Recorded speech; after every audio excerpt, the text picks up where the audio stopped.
നമസ്കാരം. എല്ലാ പ്രിയപ്പെട്ടവർക്കും ഇത്തിരി നേരം ഒത്തിരി കാര്യത്തിലേക്ക് ഒരുപാട് സ്നേഹത്തോടെ സ്വാഗതം. അഭിനയിക്കാൻ തന്നെയായിരുന്നു പണ്ട് മുതൽ ഇഷ്ടം. ചെറുപ്പം മുതൽ ഇഷ്ടമായിരുന്നു. പക്ഷേ നമ്മൾ ജീവിതം ഇങ്ങനെ നമ്മളെ കൊണ്ടുപോകുന്ന വഴികൾ വ്യത്യസ്തമാണല്ലോ. അപ്പോൾ അഭിനയിക്കുക എന്നുള്ളൊരു ഇതിലേക്ക് വന്നപ്പോഴത്തേക്ക് എനിക്ക് ഒരുപാട് തടസ്സങ്ങളുണ്ടായി. അൾട്ടിമേറ്റ്ലി അഭിനയം എന്ന് പറയുന്നത് ഒന്ന് തന്നെയാണല്ലോ. നമ്മൾ മിനി സ്ക്രീനിലായാലും ബിഗ് സ്ക്രീനിലായാലും ആക്ടിങ് ഈസ് ബിഹേവിങ്. അങ്ങനെ എനിക്ക് അങ്ങനെ പറ്റണുള്ളൂ. അല്ലാണ്ട് അഭിനയിക്കാൻ വിചാരിച്ചിട്ട് ഇങ്ങനെ ചെയ്യാൻ പറ്റണില്ല. സത്യം പറഞ്ഞാൽ ഒരു 84ഓളം സിനിമകളിൽ ഞാൻ അഭിനയിച്ചിട്ടുണ്ട്. പക്ഷെ എന്നിട്ട് പോലും ഞാൻ പുറത്തൊക്കെ പോകുമ്പോൾ ആൾക്കാർക്ക് എന്നെ എവിടെയോ കണ്ടിട്ടുണ്ട് എന്നല്ലാതെ ആരാണെന്ന് തിരിച്ചറിഞ്ഞിട്ടില്ല. പക്ഷേ സീതാലക്ഷ്മിയായിട്ട് ഞാൻ വരാൻ തുടങ്ങിയതിന് ശേഷം മോളിലോ അല്ലെങ്കിൽ ഷോപ്പിങ്ങിനോ എവിടെയെങ്കിലും പോകുമ്പോൾ ആൾക്കാർ എന്നെ തിരിച്ചറിയാൻ തുടങ്ങി. എത്രയും പ്രിയപ്പെട്ടതായിട്ട് നിൽക്കുന്നത് ജൂണിലെ അമ്മ തന്നെയാണ്. അർജുൻ അശോകനും ഞാനും തമ്മിലുള്ള ഒരു കെമിസ്ട്രി നന്നായിട്ട് വർക്കൗട്ടായ ഒരു പടമാണ്. ഒറ്റ ദിവസം കൊണ്ട് ആ ഷൂട്ട് കഴിഞ്ഞു. പക്ഷെ അത് ചെയ്യുമ്പോഴൊന്നും എനിക്കത് മനസ്സിലായിട്ടുണ്ടായിരുന്നില്ല ഞാൻ അത്ര ഈസായിട്ടാണ് അത് ചെയ്തതെന്നുള്ളത്.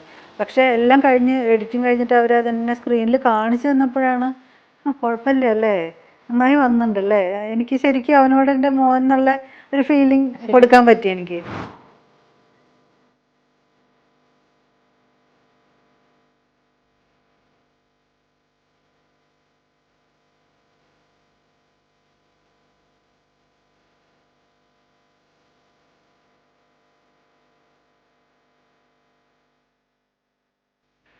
മലയാളത്തിലെ എണ്ണം പറഞ്ഞ അമ്മമാരിൽ ഒരാൾ, ഒരു തഗ്ഗമ്മ. ആ അമ്മയാണ് എൻ്റെ കൂടെ ഈ ഇത്തിരി നേരം ഒത്തിരി കാര്യവുമായി. ഷൈനി സാറ. ഷൈനി ചേച്ചി, ഷൈനി ചേച്ചിനോട് എന്താ പറയുക, വീട്ടിലേക്ക് സ്വാഗതം. അതെ അതെ, ഇന്റർവ്യൂവിന്റെ ഔപചാരികതകളൊന്നും ഇല്ലാണ്ട് സംസാരിക്കാൻ പറ്റുന്ന രണ്ടുപേർ. അതെ, പല കാര്യം പറയുമ്പോൾ അതെനിക്കറിയാം ഷൈനി ചേച്ചി, നീ പറയണ്ടെന്ന് പറയേണ്ട അവസ്ഥയല്ലേ. പക്ഷെ അല്ല കേട്ടോ, നമ്മൾ കഴിഞ്ഞ പ്രാവശ്യം കണ്ടുപിരിയുമ്പോൾ സിനിമകളിൽ നിന്ന് സിനിമകളിലേക്ക് എന്നുള്ള ഓട്ടമായിരുന്നു. പക്ഷെ ഇപ്പൊ കഴിഞ്ഞ ഒരു വർഷമായിട്ട് രാത്രി ഒരു 9:30 മണി മുതൽ കിടന്ന് തകർപ്പ്. ഇപ്പൊ 10 മണിയാണല്ലേ. പുതിയൊരു അവതാരത്തില് സീതാലക്ഷ്മി എന്ന് പറഞ്ഞിങ്ങനെ ടെററായിട്ട് എല്ലാവരും പേടിപ്പിച്ച്. ഇപ്പൊ എനിക്ക് ഏറ്റവും രസം എന്താ അറിയാം, നാള് പങ്കിയമ്മാവന്റെ പ്രേമം, പങ്കിയമ്മാവന് പറഞ്ഞിട്ടില്ല, അവര് പറഞ്ഞിട്ടില്ല. എങ്ങനെയാണ്, എന്തുകൊണ്ടാണ് അങ്ങനത്തെ ഒരു ക്യാരക്ടർ ഇപ്പൊ കുറച്ച് റിയലിസ്റ്റിക് ആയിട്ടുള്ള ഒരു പ്രോജക്റ്റ് ആയതുകൊണ്ടാണോ വൈഫ് ഇസ് ബ്യൂട്ടിഫുൾ?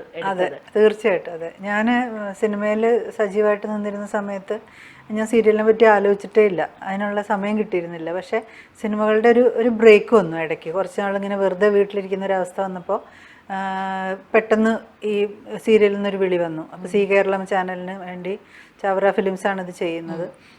അപ്പോൾ ഇങ്ങനെ ഒരു സിറ്റ്കോമാണ്, മറിമായം എന്ന് പറഞ്ഞ സീരിയലിലെ ആൾക്കാരാണ് അതിൽ, മൊത്തം ടീമാണ് അതിലുള്ളത്, അവരാണ് അഭിനയിക്കുന്നതെന്ന് പറഞ്ഞപ്പോൾ എനിക്ക് താല്പര്യം തോന്നി. കോമഡി പൊതുവേ ഇഷ്ടമുള്ള ആളായതുകൊണ്ട് എനിക്ക് താല്പര്യം തോന്നി. സീതാലക്ഷ്മിയെ പറ്റി അവർ വിശദീകരിച്ച് തന്നപ്പോൾ എനിക്ക് വളരെ ഇൻട്രസ്റ്റിംഗ് ആയിട്ടുള്ള ഒരു ക്യാരക്ടറായിട്ട് മനസ്സിലായി. അപ്പോൾ ഒന്ന് ട്രൈ ചെയ്ത് നോക്കാമെന്നുള്ള രീതിയിൽ കയറിയതാണ്. ഇപ്പോൾ 1 വർഷം കഴിഞ്ഞു സീതാലക്ഷ്മിയായിട്ട്. എങ്ങനെയുണ്ട് ആ ഒരു എക്സ്പീരിയൻസ് അങ്ങനത്തെ ഒരു വർക്ക് ചെയ്യുമ്പോൾ? അത് സിനിമയിൽ നിന്ന് എൻറ്റയർലി ഡിഫറെൻ്റ് ആണ്. നമ്മൾ ശരിക്കും ഇപ്പോൾ കോളേജിലോ സ്കൂളിലൊക്കെ പോകുന്ന പോലെ ചിട്ടയായിട്ട് രാവിലെ എഴുന്നേൽക്കുക, പോവുക, വൈകുന്നേരം തിരിച്ച് വീട്ടിൽ വരിക, അതിൻ്റെ ഇടയിലുള്ള സമയത്ത് ഷൂട്ടിൽ പങ്കെടുക്കുക, അങ്ങനെ ഒരു മാസത്തിൻ്റെ പകുതിയോളം ദിവസങ്ങൾ അങ്ങനെ സീരിയലിന് വേണ്ടി കൊടുക്കേണ്ടി വരുന്നിട്ടുണ്ട്. അപ്പോൾ അതൊരു റുട്ടീനായി മാറി. ഒരു മാസത്തിൽ ഇത്രയും ദിവസം ഒരു റുട്ടീൻ ജോബ് മാതിരി ആണ് എനിക്ക് ഫീൽ ചെയ്തത്. നല്ല ഇൻട്രസ്റ്റിംഗ് ആയിട്ട് പോകുന്നു. പക്ഷെ അതിൻ്റെ ഇടയിൽ ഞാൻ ഏത് പടം, ഇപ്പോൾ ലേറ്റസ്റ്റ് ഒരു പടത്തിൽ പോലീസ് സ്റ്റേഷനിൽ ചെന്ന് മകന് വേണ്ടി സംസാരിക്കുന്ന ഒരു അമ്മ, പുരുഷപ്രേതം. യെസ്, അപ്പം അതും പാരലലി കൊണ്ടുപോകാൻ പറ്റുന്നുണ്ട്. അത് നല്ലൊരു ഡിഫറെന്റ് ആയിട്ടുള്ള ഒരു ക്യാരക്ടർ ആയിരുന്നു. നമ്മൾ അവർ വേറെ എന്തിനോ വന്നു എന്ന് വിചാരിക്കുമ്പോൾ. അപ്പൊ അതെങ്ങനെയാ ഈ ഷൂട്ടിംഗ് ഡേറ്റ്സും കാര്യങ്ങളൊക്കെ? അത് സിനിമയിൽ നിന്ന് എൻക്വയറീസ് വരാറുണ്ട്. അപ്പോൾ ചിലപ്പോൾ ഡേറ്റ് ഇതുമായിട്ട് ക്ലാഷ് ആവാണ്ട് വരുന്ന ദിവസങ്ങളിലാണ് ഷൂട്ട് വരുന്നതെങ്കിൽ ഞാൻ സ്വീകരിക്കാറുണ്ട്, ചെയ്യാറുണ്ട്. അങ്ങനെ 3-4 പടങ്ങൾ ഞാൻ ചെയ്തു സീരിയൽ തുടങ്ങി കഴിഞ്ഞിട്ടും. ചിലത് എനിക്ക് ചെയ്യാൻ പറ്റാതെയും പോയിട്ടുണ്ട്. വളരെ ഹിറ്റായി വന്ന 1-2 സിനിമകളിൽ എനിക്ക് വർക്ക് ചെയ്യാൻ പറ്റിയില്ല. അതൊക്കെ സങ്കടമാണ്. അത് കാരണം അൾട്ടിമേറ്റ്ലി ഒരു പാഷൻ എന്ന് പറയുന്നത് നമ്മൾ സിനിമ തന്നെയാണ്. അതുകൊണ്ട് അതിൽ നല്ല അവസരങ്ങൾ നഷ്ടപ്പെടുമ്പോൾ ഖേദം തോന്നാറുണ്ട്. പക്ഷേ കുഴപ്പമില്ല, ജീവിതല്ലേ, എല്ലാം ഫേസ് ചെയ്തല്ലേ പറ്റും. അതെ.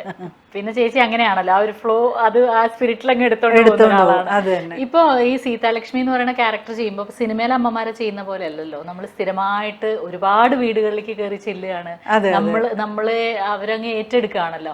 അങ്ങനെ വരുമ്പോ വ്യൂവേഴ്സിന്റെ സൈഡിൽ നിന്ന് എന്തെങ്കിലും ചേച്ചിക്ക് അത് പ്രത്യേകമായിട്ട് ഫീൽ ചെയ്യുന്നുണ്ട്? ഞാൻ 2016 ഫെബ്രുവരി 5 എൻ്റെ ആദ്യത്തെ സിനിമ റിലീസാവുന്നത്, മഹേഷിന്റെ പ്രതികാരം. അത് കഴിഞ്ഞത് ഇപ്പോൾ 8ാമത്തെ വർഷമാണ്.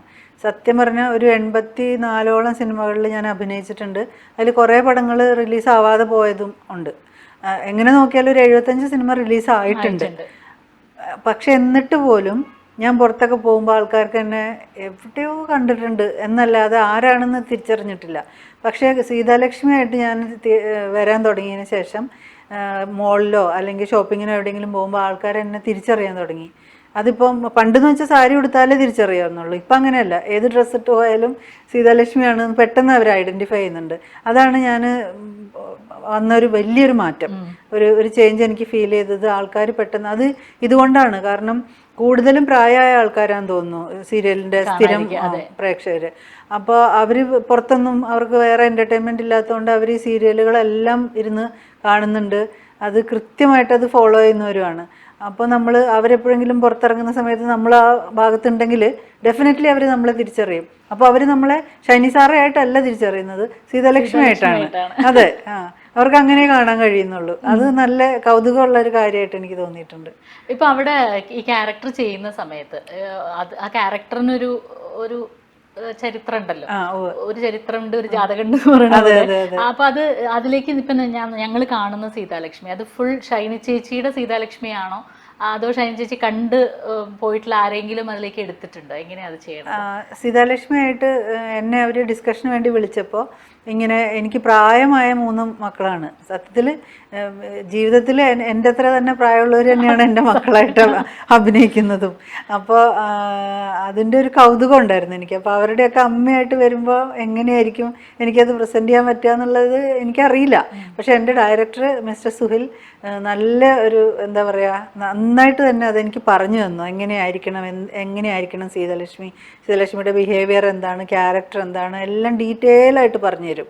അത് നമ്മളെ ഒത്തിരി സഹായിച്ചിട്ടുണ്ട്. അതുകൂടാണ്ട് ഇതിൻ്റെ വേഷവിധാനങ്ങൾ, സെറ്റ് മുണ്ടും മതി എന്നുള്ളത് എൻ്റെ സജഷനായിരുന്നു.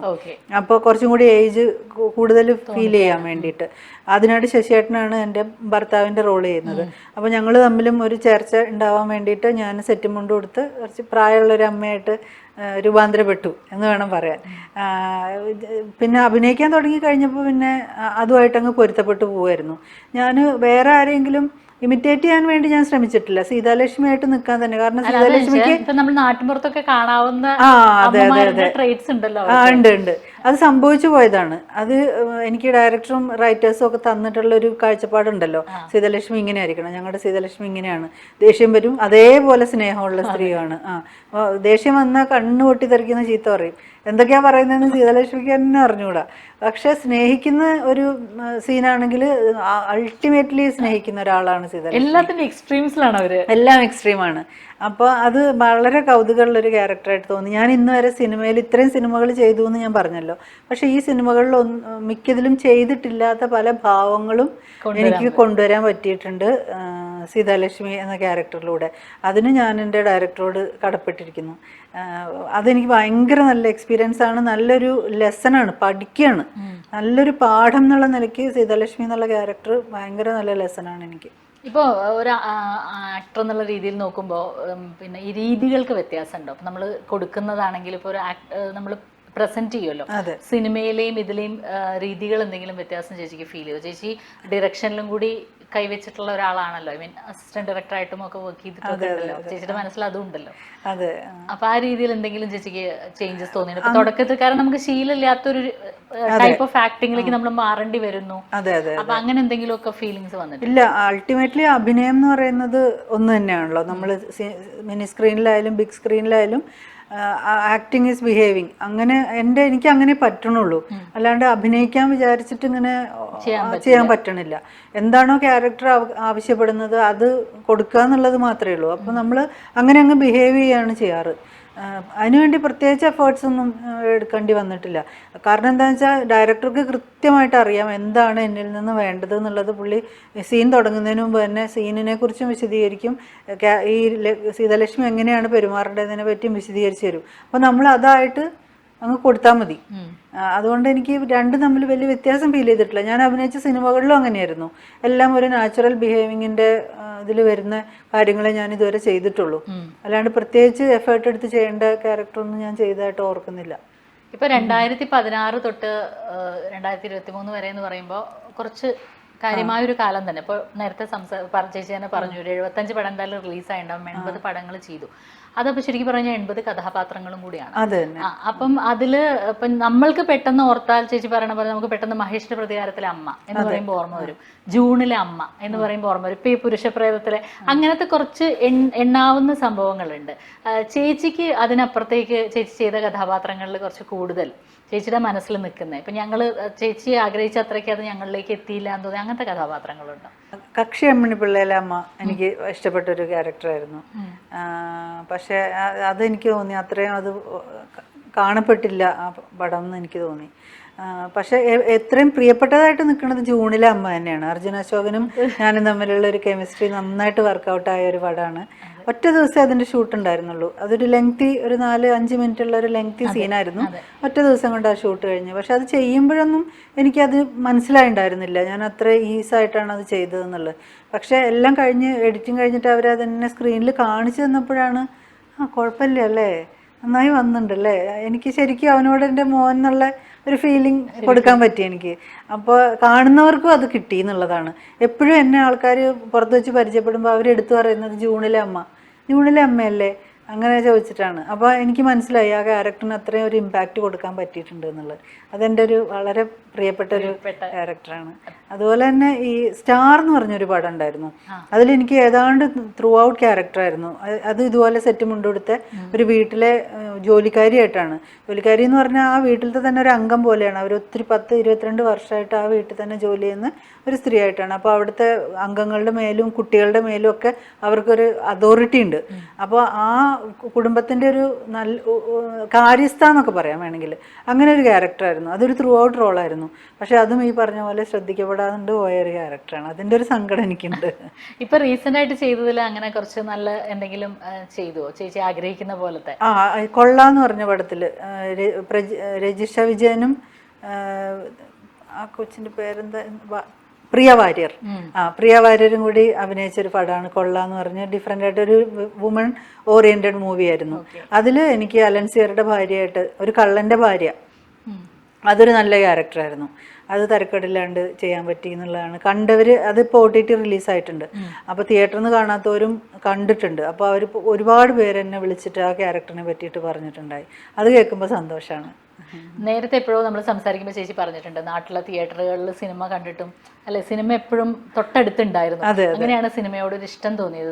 പക്ഷെ എന്തുകൊണ്ടോ ചേച്ചി സിനിമയിൽ വന്നത് സിനിമയുടെ ക്യാമറയുടെ മുന്നിലേക്കല്ലല്ലോ ആദ്യം വന്നത്, ക്യാമറയുടെ പിന്നിലേക്കാണ് വന്നത്.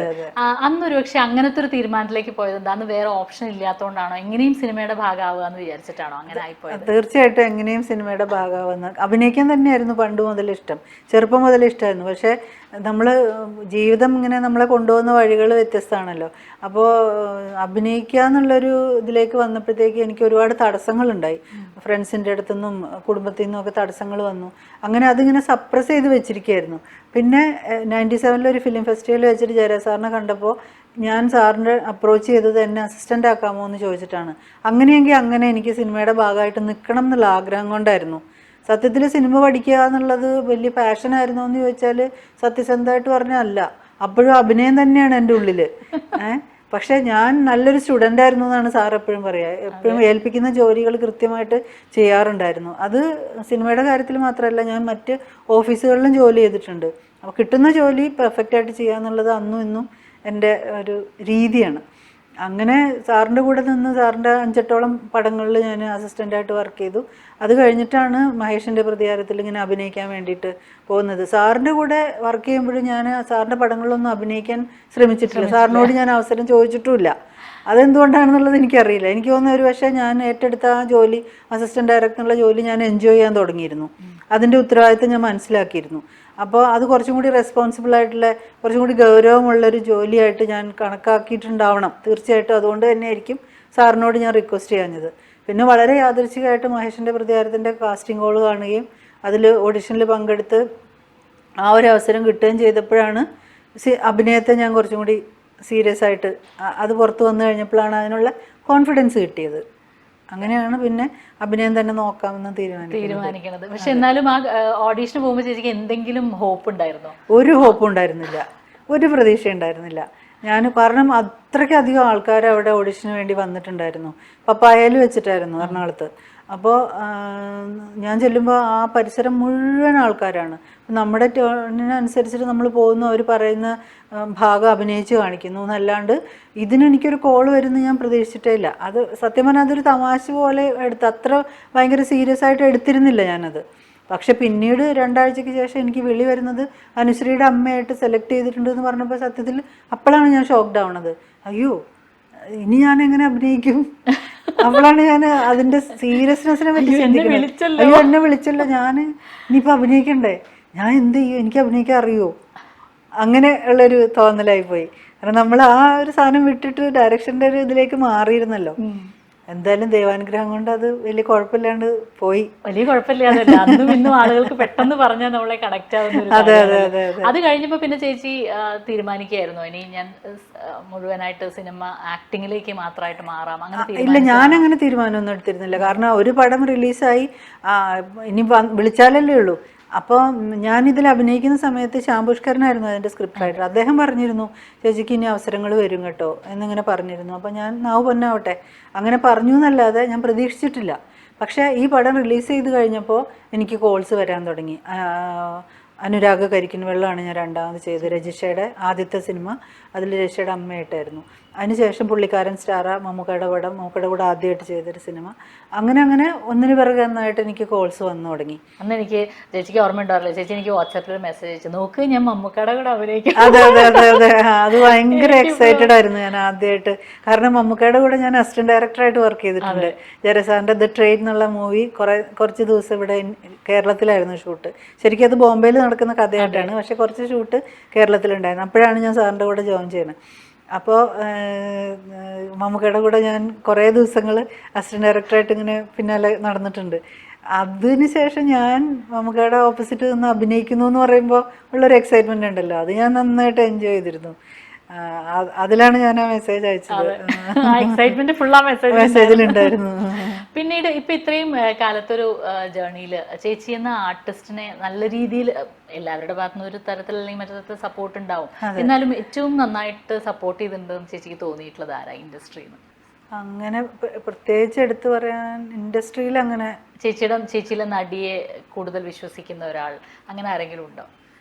അങ്ങനെ അറിയില്ല കേട്ടോ, പറഞ്ഞതായിട്ട് ആരുമില്ല അങ്ങനെ? ഇല്ല, അങ്ങനെ ആരും കൂടെ വർക്ക് ചെയ്തവരോ ആരെങ്കിലും കുറച്ച് നമ്മളെ കുറച്ചുകൂടി ഒന്ന് എനർജൈസ് ചെയ്യുന്ന രീതിയിൽ? എനിക്ക് പ്രശാന്ത് അലക്സാണ്ടർ നടൻ, അദ്ദേഹം എനിക്ക് ഭയങ്കര സപ്പോർട്ടാണ്. ഞങ്ങൾ കുറേ പടങ്ങളിൽ അവിടെ ഇവിടെയൊക്കെ വെച്ചിട്ട് മീറ്റ് ചെയ്യും ഒന്നിച്ച് അഭിനയിക്കാൻ. അപ്പോഴൊക്കെ പ്രശാന്ത് എന്നെ ഞാൻ സ്വയം എന്നിലെ നടിയെ ഞാൻ സ്വയം മനസ്സിലാക്കിയതിനേക്കാളേറെ പ്രശാന്ത് മനസ്സിലാക്കിയിട്ടുണ്ട്. പ്രശാന്ത് പറയായിരുന്നു കൂടുതൽ അവസരങ്ങൾ വേണം, ഇങ്ങനെയൊന്നുമല്ല, കുറേ വേഴ്സറ്റൈൽ ആയിട്ടുള്ള ഇത് ചെയ്യാൻ കഴിയും, അങ്ങനെ പറഞ്ഞിരുന്നു. അങ്ങനെ എന്നെ വിശ്വസിച്ചിട്ട് എനിക്ക് റോള് തന്നത് ടി കെ രാജീവ്കുമാർ സാറാണ്.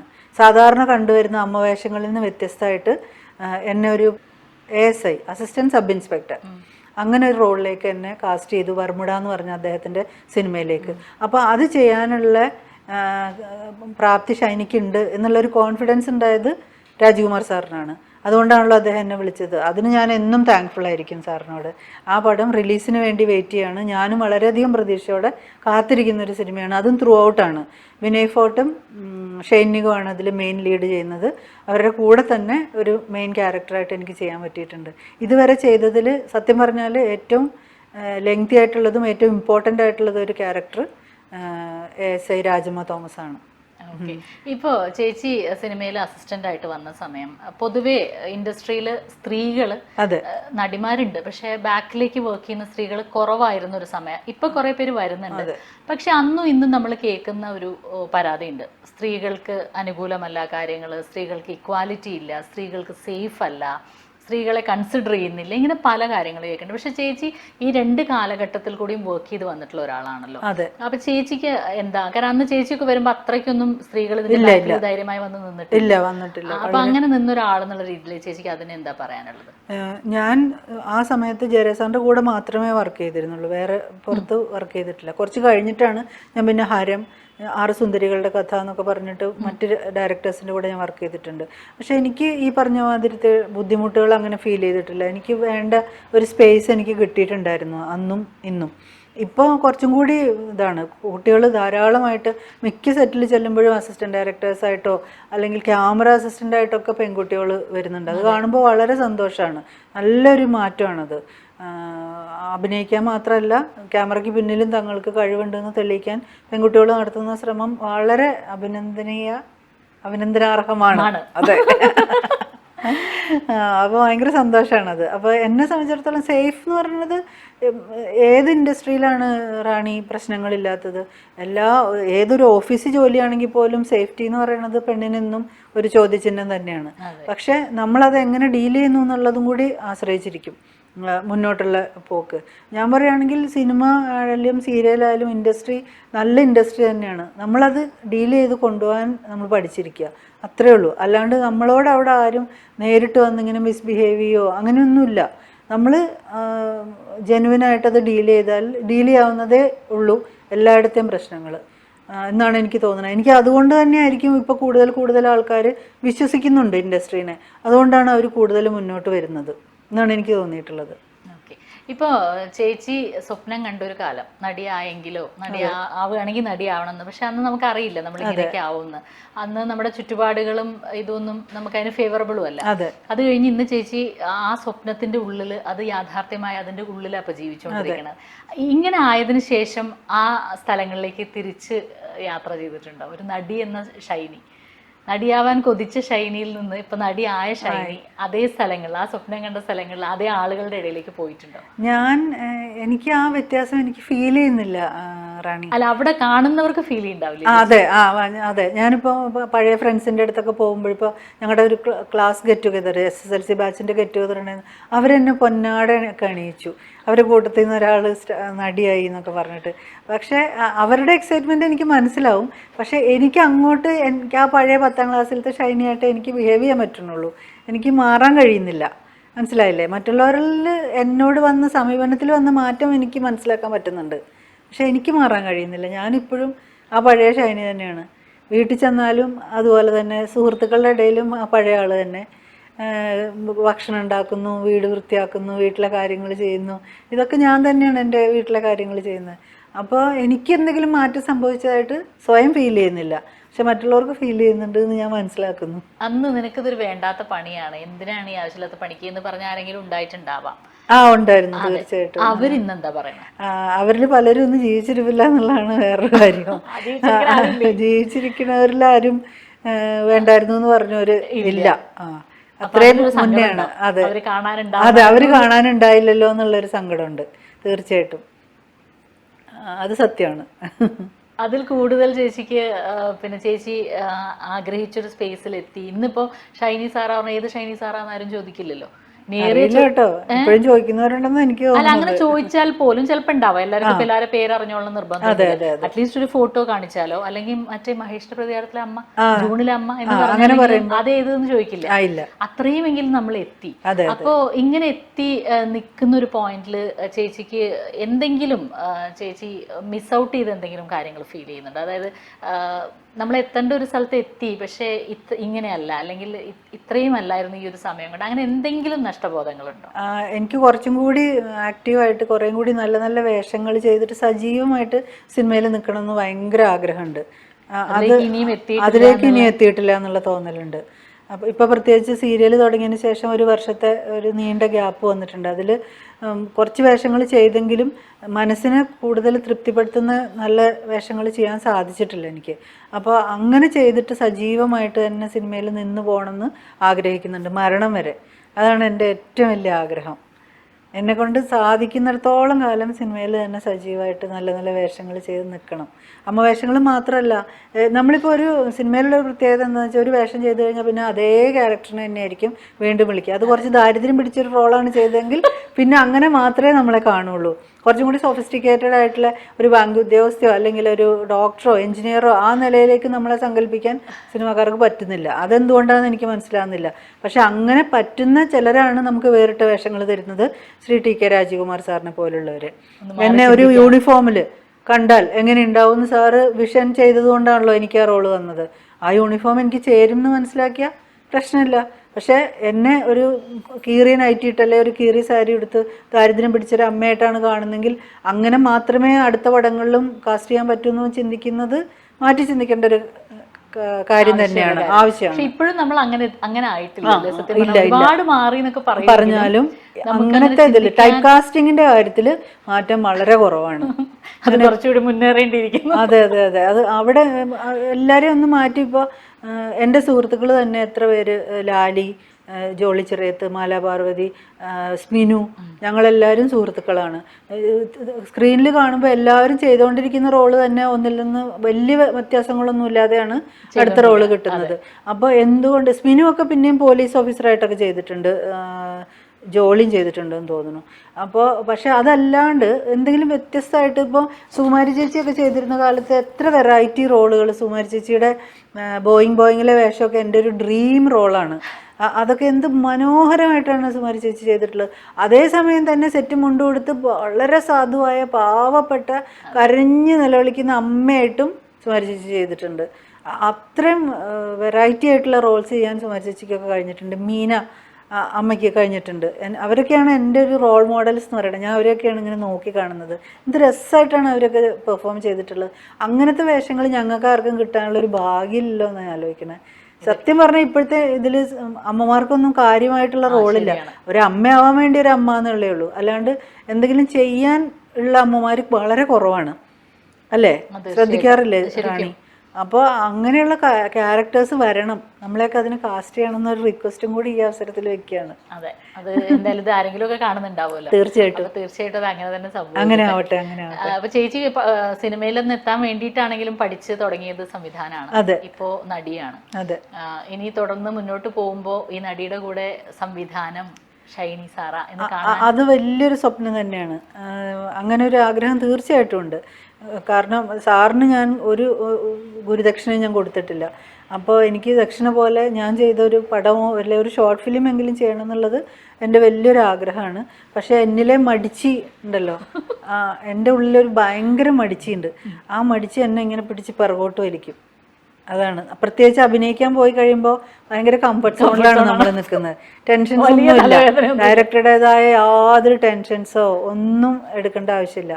അറിയാണ്ട് എൻ്റെ അസിസ്റ്റന്റ് ഡയറക്ടർ പുറത്ത് ചാടും. ചിലപ്പോൾ കണ്ടിന്യൂറ്റി ഒക്കെ തെറ്റുകൾ വരുമ്പോൾ ഞാൻ തന്നെ എൻ്റെ കണ്ടിന്യൂറ്റി ഓർത്ത് വയ്ക്കും.